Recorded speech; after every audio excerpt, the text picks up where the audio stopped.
तो previous lecture में हम लोगों ने एंटीबॉडी स्ट्रक्चर पढ़ा था और टाइप्स ऑफ एंटीबॉडी पढ़ी थी. Now the antibody variants. Antibody variants is the antibody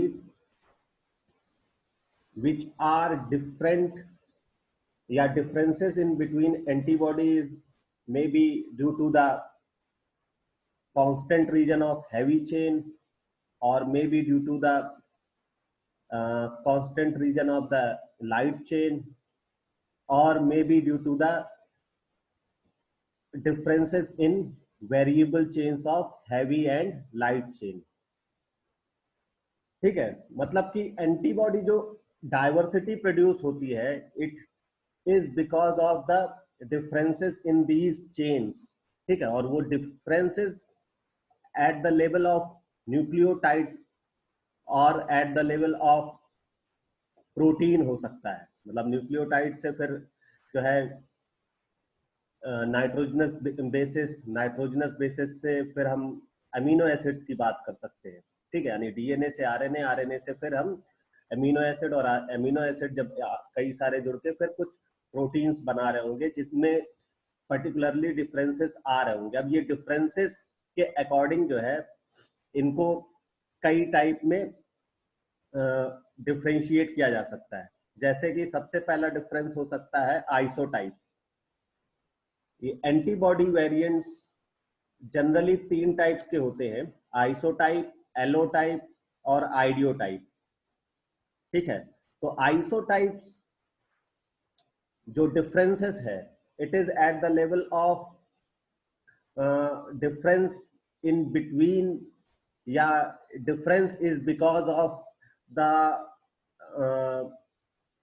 amino acid in heavy chain or in light chain of the constant region. अगर हम इसको ऐसे समझें कि this is the structure of isotype,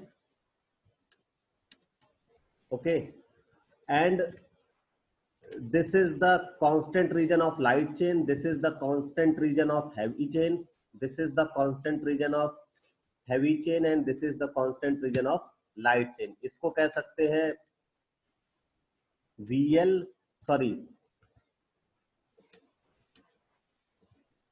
CL, इसको कहते हैं CH, इसको भी CH और इसको कहते हैं CL. इसके अब जो पोर्शन है, यानी this portion and this portion which have N terminal, यहाँ पर N टर्मिनल होता है. अगर आप एंटीबॉडी स्ट्रक्चर पिछली बार ध्यान दिए होंगे तो ये कहलाता है variable region of light and heavy chain. This is the variable region of light and heavy chain. If the difference occur in this constant region, this is known as isotype. ठीक है, अब क्या हो सकता है डिफरेंस? देखिए, हमें ये पता है कि जो कांस्टेंट रीजन है, जैसे हैवी चेन का कांस्टेंट रीजन क्या है? या तो वो म्यू हो सकता है, या फिर डेल्टा हो सकता है, या फिर गामा हो सकता है, या फिर अल्फा और या फिर एप्सिलॉन. तो ये 5 constant region of heavy chain होते हैं. मतलब कि ये जो 5 जीन है, they determine the heavy chain constant region. Okay, while जो लाइट चेन है, it is because of kappa and lambda. तो 2 जीन हैं, कप्पा और लैम्डा, जो कि constant region of light chain produce करते हैं. 5 जीन हैं जो कि constant region of heavy chain produce. तो आइसोटाइप कितने हो सकते हैं? आइसोटाइप 5 हो सकते हैं हैवी चेन के, और 2 हो सकते हैं लाइट चेन के। तो टोटल कितने हो गए? 5। और हर एक 5 जो है डिफरेंट डिफरेंट, ये भी कह सकते हैं या तो 5 और ये 2 7 तो ये हो गए।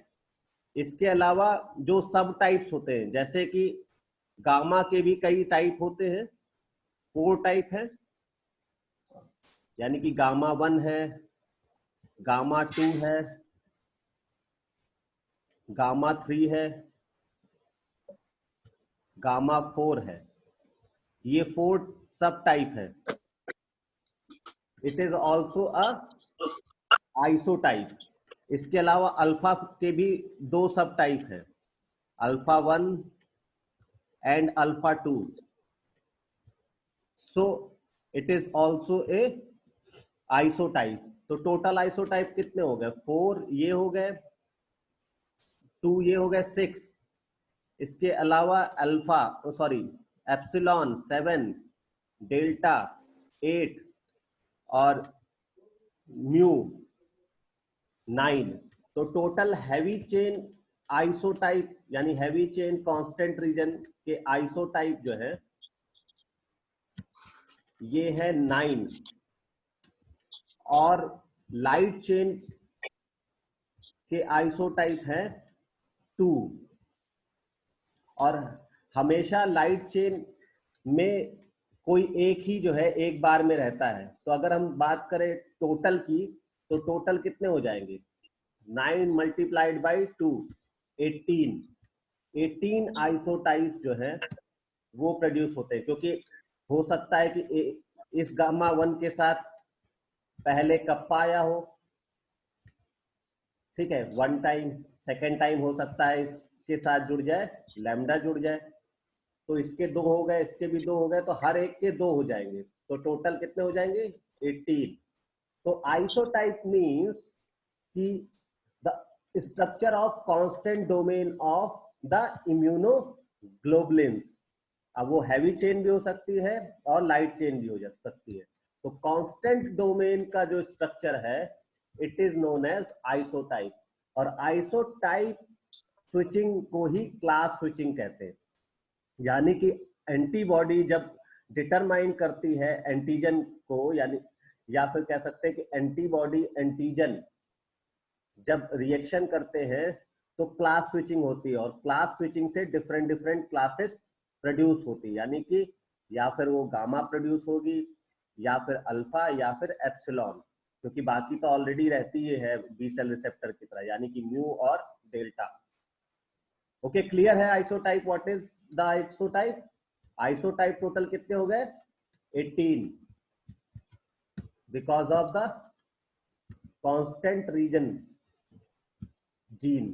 तो कांस्टेंट रीजन जीन देखिए, ये हैवी चेन के जीन है, 9 हैवी चेन जीन या 9 आइसोटाइप्स, G1, G2, G3, G4, A1, A2, IgM, IgD और IgE। ये आइसोटाइप हो गए हैवी चेन के। लाइट चेन के आइसोटाइप है 2 कप्पा एंड 2 लैम्डा। तो टोटल हो गए 18। Now the एलोटाइप।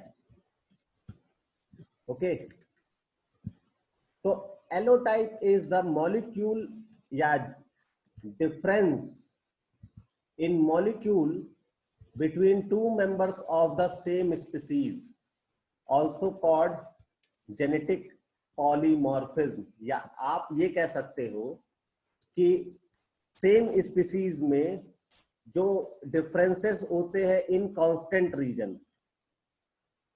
ठीक है, उसको कहते हैं एलोटाइप्स।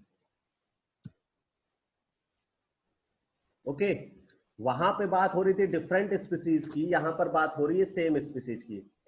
तो सेम स्पीसीज में कांस्टेंट रीजन में मिनिमम डिफरेंसेस को कहते हैं एलोटाइप। जो डिफरेंसेस हैं it is because of the polymorphism. जो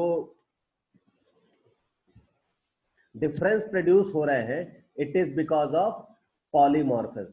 देखिए वहां पर जो जेनेटिक फिनोमिना है वो अलग है, जिसके कारण वो डिफरेंसेस प्रोड्यूस हो रहे थे। वहां पर जेनेटिक फिनोमिना था जीन जीन रीअरेंजमेंट, कि हो सकता है एक बार में गामा जो है वो अटैच हो जाए, हो सकता है कि डेल्टा अटैच हो जाए, हो सकता है एप्सिलॉन या फिर म्यू अटैच हो जाए। लेकिन यहाँ पर जो फिनोमिना है इट इज द पॉलीमॉर्फिज्म, मतलब कि सेम स्पीसीज के दो मेंबर में हो सकता है एटीजीसी जो सीक्वेंस है वो एटीजीसी एक में हो और दूसरे में जीएटीसी हो, तो जिसके कारण जो कोडॉन एक अमीनो एसिड प्रोड्यूस कर रहे थे उसमें दूसरा कोडॉन हो जाएगा, तो वो उसमें दूसरा अमीनो एसिड, तो amino acid differences in constant region produce a एलोटाइप।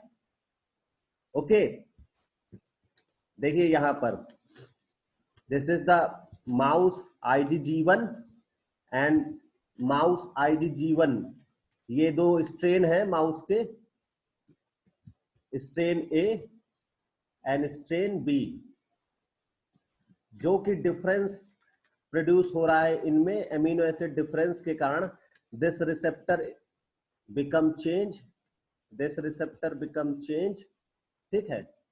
तो ऐसा डिफरेंस क्या कहलाता है, एलोटाइप की। सेम स्पीसीज के दो पर्टिकुलर मेंबर या दो से ज्यादा मेंबर में सिंगल या दो से ज्यादा amino acid differences at the constant region is cause एलोटाइप।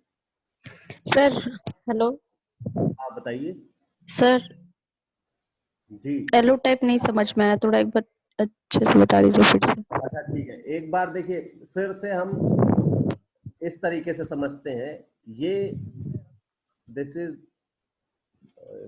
Clear करो,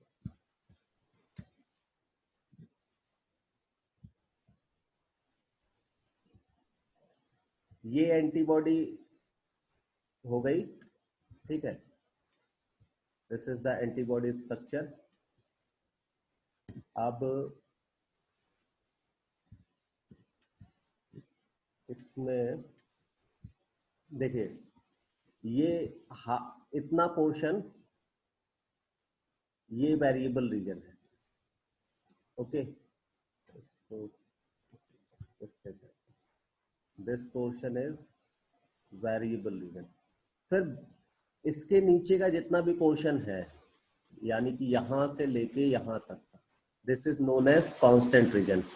ये लाइट चेन है, ये हैवी चेन है, this is the light chain and this is heavy chain, sorry this is heavy chain and this is light chain, okay।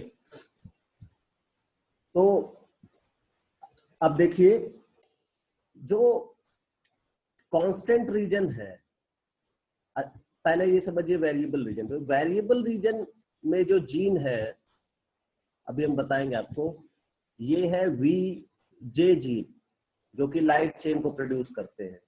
Variable region में जो gene है heavy chain के लिए वो है VDJ जीन, ओके। और gene level पे आपको बता रहे हैं। फिर कांस्टेंट रीजन में जो जीन है, अगर हम लाइट चेन की बात करें कि कांस्टेंट लाइट चेन, तो यहां पर दो जीन है, कप्पा एंड लैम्डा। हेलो हाँ बताइए। सर, आपकी आवाज नहीं आ रही है। ठीक है, तो यहाँ पे कांस्टेंट रीजन के जो लाइट चेन है इनके दो जीन है, kappa and lambda. Constant region के जो हैवी चेन है इनके जो जीन है ये है mu, alpha, delta, gamma and epsilon. इसके अलावा गामा के 4 जीन और है, G1 sorry gamma 1, gamma 2, gamma 3, gamma 4, और अल्फा के 2 जीन और है, ओके। तो these constant region is produced because of these gene, okay। these gene rearrangement हो सकता है कि कप्पा के साथ ये म्यू जुड़ जाए तो कांस्टेंट रीजन प्रोड्यूस हो, या कप्पा के साथ ये अल्फा जुड़ जाए, या फिर लैम्डा के साथ म्यू जुड़ जाए और लैम्डा के साथ अल्फा जुड़े, तो this type of gene rearrangement produce isotype switching, या फिर कह सकते हैं कि दे प्रोड्यूस आइसोटाइप। तो isotype produced by these constant region of gene, okay, but the allotype is produced, देखिए allotype production, क्योंकि सेम टाइप जो होंगे या सेम स्पीसीज जो होंगी उनमें सेम टाइप ऑफ जीन होंगे। अगर वो माइस है तो उसमें अगर कप्पा लैम्डा और ये सारे जीन हैं तो एक माइस में अगर ये है तो दूसरे माइस में भी ये होंगे, ठीक है। लेकिन डिफरेंसेस हो सकते हैं eight the level of nitrogenous bases, जैसे कि जिसको कहते हैं पॉलीमॉर्फिज्म। हो सकता है कि सीक्वेंसेस डिफरेंस हो जाए, हो सकता है कि म्यूटेशन हो जाए, उन जीन में म्यूटेशन हो जाए, पॉइंट म्यूटेशन हो जाए, जिसके कारण क्या हो कि जो सीक्वेंस है उनमें अरेंजमेंट चेंज हो जाए। हो सकता है इन्वर्जन हो जाए, हो सकता है ट्रांसलोकेशन हो जाए, तो जिसके कारण क्या हो, डिफरेंसेस प्रोड्यूस हो। तो differences at the level of mutation, gene same है बट सीक्वेंस चेंज हो जाए, जिसके कारण जो एमिनो एसिड्स हैं उनमें डिफरेंसेस प्रोड्यूस हो जाए, तो ऐसे डिफरेंसेस को कहते हैं एलोटाइप डिफरेंसेस विद इन स्पीसीज। अगर कांस्टेंट रीजन जीन में जेनेटिक पॉलीमॉर्फिज्म शो हो रही है या न्यूक्लियोटाइड डिफरेंसेस प्रोड्यूस हो रहे हैं जो कि eight the level of amino acids में शो हो रहे हैं, उसको कहते हैं एलोटाइप डिफरेंसेस। ओके, अब क्लियर हुआ कि जीन सेम है but the difference at the level of sequence in the constant region with in a species. अब हमारी ह्यूमन की स्पीसीज में फॉर एग्जांपल सब में सेम टाइप के जीन होंगे, बट हो सकता है कि उनमें जो स्ट्रक्चर आफ्टर जो ट्रांसलेशन जो प्रोटीन प्रोड्यूस हो वो प्रोटीन में डिफरेंसेस हो सकता है, एमिनो एसिड डिफरेंसेस हो सकता है, क्योंकि हो सकता है कि रिकॉम्बिनेशन हुआ हो या फिर म्यूटेशन हो गया हो, जिसके कारण जो एमिनो एसिड प्रोड्यूस होने चाहिए थे वो मतलब नॉर्मल वाइल्ड टाइप जो प्रोड्यूस होना चाहिए था वो ना हो, वो म्यूटेटेड टाइप प्रोड्यूस हो। तो ऐसा म्यूटेटेड टाइप रीजन या फिर जो है कह सकते हैं रेसेसिव टाइप डिफरेंस कि एक डोमिनेंट हो और एक रेसेसिव हो, या फिर आप कह सकते हो कि एमिनो एसिड में कांस्टेंट रीजन में विद इन स्पीसीज में डिफरेंस जो शो हो रहा हो उसको एलोटाइप कहते हैं। ओके, तो आपको ज्यादा कुछ नहीं, आपको बस ये समझना है कि it is the difference at the level of constant region within species. Isotype means का difference is because of this gene rearrangement at different species. ये डिफरेंट स्पीसीज में डिफरेंट टाइप के आइसोटाइप होते हैं। अब इसके आगे बढ़ते हैं। The idiotype. तो idiotype is the structure of variable region of antibodies। अभी तक हम दोनों आइसोटाइप एलोटाइप दोनों में कांस्टेंट रीजन की बात कर रहे थे, नाउ द वेरिएबल रीजन। तो difference in variable region of antibodies is known as idiotype. तो आइडियोटाइप का मतलब ये है कि अगर एंटीजन रिसेप्टर में ही कोई डिफरेंस हो जाए, एमिनो एसिड डिफरेंस हो जाए, उसको कहेंगे आइडियोटाइप। जनरली होता ही है, it is because of affinity maturation. ये एफिनिटी मैचुरेशन से आइडियोटाइप डिफरेंसेस प्रोड्यूस होते हैं। हायर एफिनिटी के रिसेप्टर प्रोड्यूस होते हैं, एंटीजन रिसेप्टर प्रोड्यूस होते हैं। ओके।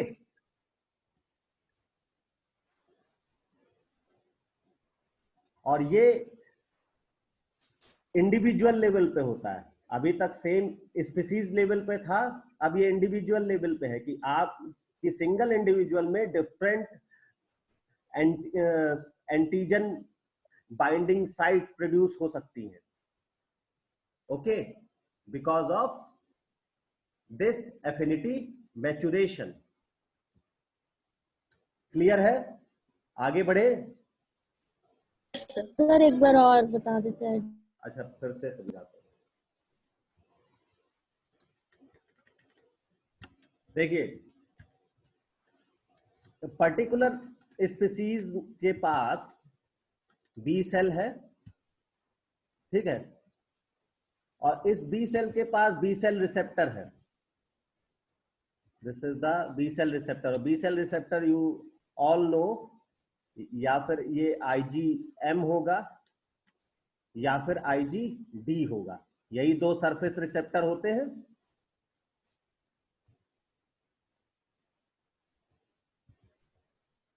ये जो सरफेस रिसेप्टर होते हैं सेकेंडरी लिम्फोइड टिश्यूज में एंटीजन को रिकॉग्नाइज करते हैं। एंटीजन को रिकॉग्नाइज करने के लिए इनके पास एंटीजन डिटरमाइनिंग साइट होती है, ठीक है, या कॉम्प्लीमेंट्री बाइंडिंग साइट होती है जिससे रिकॉग्नाइज करते हैं, उससे बाइंड करते हैं, और बाइंड करने के बाद ये प्रोड्यूस करते हैं मेमोरी सेल को। मेमोरी सेल का मतलब ये सेल प्रोड्यूस करते हैं जिसके पास रिसेप्टर होता है, ठीक है, और प्रोड्यूस करते हैं प्लाज्मा सेल को, जो कि आगे क्लास स्विचिंग से डिफरेंट डिफरेंट टाइप की एंटीबॉडी प्रोड्यूस करेगी, जैसे IgG, IgA और IgE।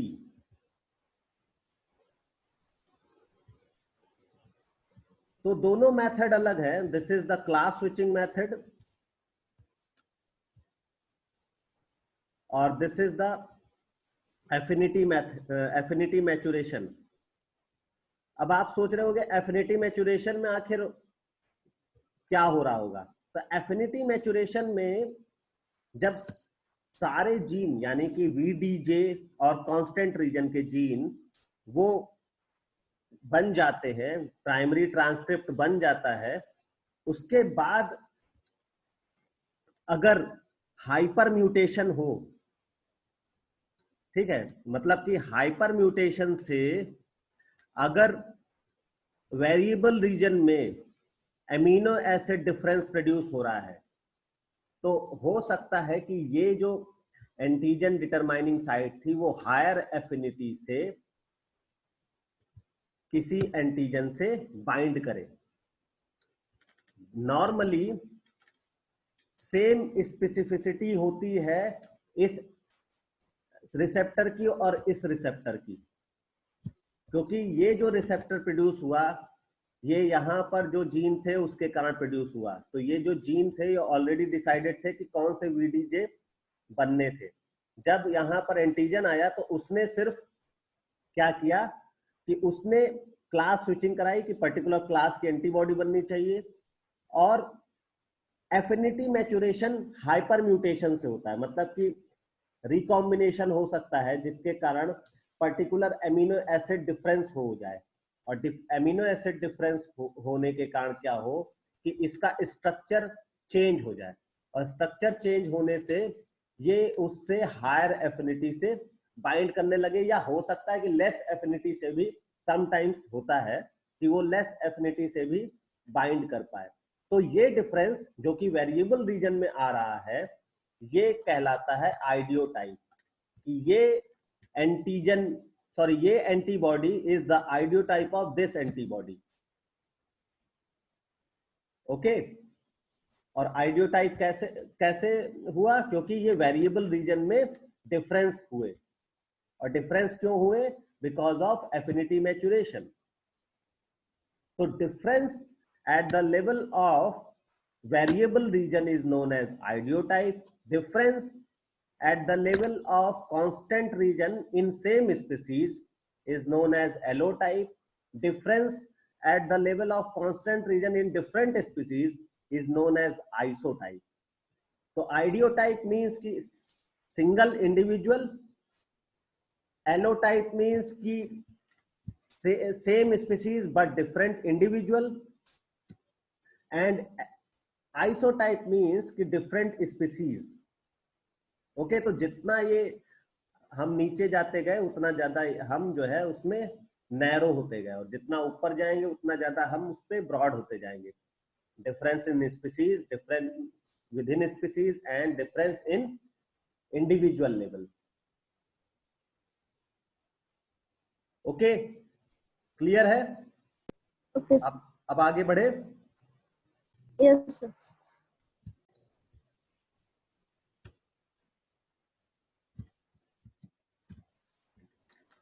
Okay, now the genes. Immunoglobulins gene.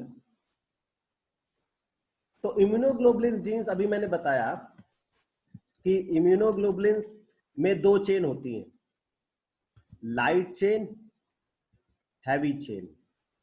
दो लाइट चेन होती हैं और दो हैवी चेन होती हैं. लाइट चेन में दो रीजन होते हैं, एक वेरिएबल रीजन और एक constant region. Likewise, heavy chain also have variable region and constant region. Okay. Now this variable region is produced by the gene V and J. V is variable gene and J is joining gene. Okay. This V of heavy chain is produced by variable gene segment, diversity gene segment and joining gene segment. ठीक है, जैसे आपने T cell receptor अगर आप remind करिए फिर से उसको, तो टी सेल में हमने बताया था कि अल्फा एंड बीटा दो चेन थी, या फिर गामा एंड डेल्टा ये दो चेन थी. तो अल्फा वेरिएबल रीजन वी और जे जीन से बनता था, उसी सेम गामा भी वी और जे के रीअरेंजमेंट से प्रोड्यूस होता था. बी जो यानी बीटा वी डी और जे के रीअरेंजमेंट से प्रोड्यूस होता था. सेम डेल्टा भी वी डी जे. तो सिमिलरिटीज हैं अगर आप इस तरीके से देखें कि जो वेरिएबल ऑफ लाइट चेन है वो वीजे है, लाइक अल्फा और बीटा की तरह, सॉरी अल्फा और गामा की तरह, और variable of heavy chain contain VDJ like beta and delta की तरह. ठीक है, तो अब हमने पिछली बार टी सेल रिसेप्टर में भी देखा था कि जो हैवी चेन है या फिर लाइट चेन है उनमें वेरिएबल रीजन ज्यादा होते हैं कंपेयर टू डाइवर्सिटी सेगमेंट और कंपेयर टू ज्वाइनिंग सेगमेंट. यानी कि वी एन नंबर में होंगे, उनसे कम जे होंगे, उनसे कम डी होंगे. ओके, डी हमने टी सेल में अगर देखा था तो दो डी थे. जे की बात करें तो 6 और 7 जे थे.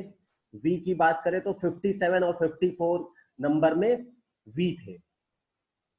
ओके, तो सेम यहां पर भी एन नंबर ऑफ वीज होंगे.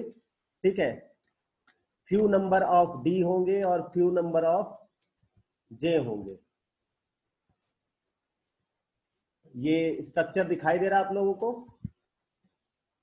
This is the germline DNA,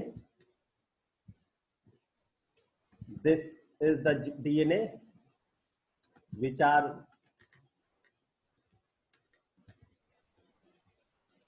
from parents, जो कि प्रोजेनी को उसके पेरेंट्स से मिला। अब इसमें देखिए, ये इतना जो सेगमेंट है, this contain V region, this segment contain D region, then after यहां तक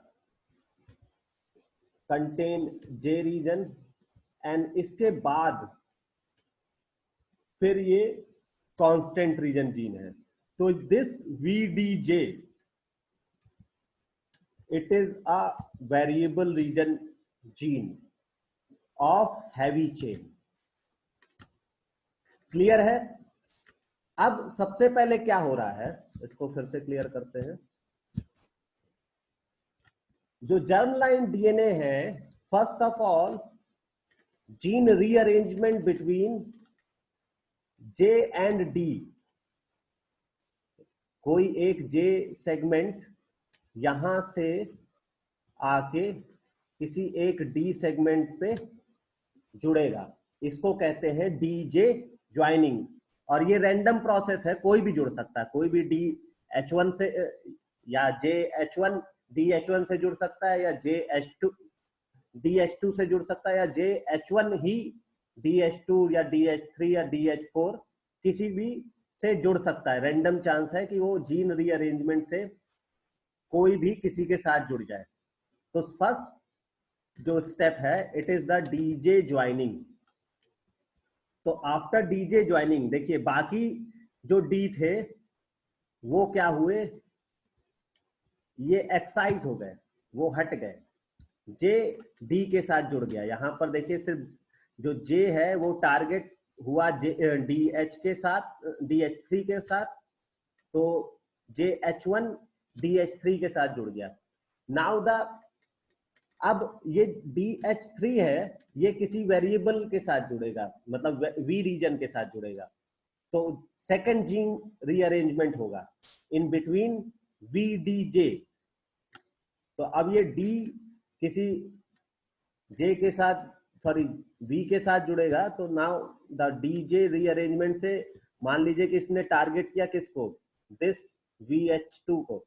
तो जब ये VH2 को टारगेट करेगा तो बाकी सब एक्साइज हो जाएंगे, ये सब रिमूव हो जाएंगे, डिलीट हो जाएंगे। तो प्रोड्यूस हो गए VDJ। नाउ द VDJ, ये प्लाज्मा सेल डीएनए बन गया। तो अब वेरिएबल रीजन कंप्लीट तैयार हो गया। अब कांस्टेंट रीजन बनेगा। कांस्टेंट रीजन के लिए कोई एक पर्टिकुलर वो आके किसी जे से जुड़ेगा, ठीक है। तो सबसे पहले आप सबको पता है कि अगर ये नेव बी सेल है, यानी कि B0 है, तो सबसे पहले कोई कांस्टेंट रीजन या जो हैवी चेन का कांस्टेंट रीजन जो जुड़ता है वो है म्यू, क्योंकि वो सबसे आगे होता है। इसलिए जो बी सेल रिसेप्टर है उस पे, सॉरी जो बी सेल है उस पे जो रिसेप्टर होता है वो कौन होता है, IgM होता है। Then after IgD। तो सबसे पहले दिस कांस्टेंट रीजन ये पहुंचेगा, और पहुंचने के बाद ये इससे बाइंड करेगा। यानी कि अब यहां पर एक चीज फिर से इसको क्लियर कर लेते हैं, अब फिर से समझते हैं, थोड़ा सा और क्लियर हो जाएगा। Gene rearrangement between DJ, then rearrangement between VDJ, they form plasma cell DNA। Now the transcription occur. अब ट्रांसक्रिप्शन होगा जिससे RNA प्रोड्यूस हुआ, DNA से RNA प्रोड्यूस हुआ। नाउ अब RNA स्प्लाइसिंग होगी।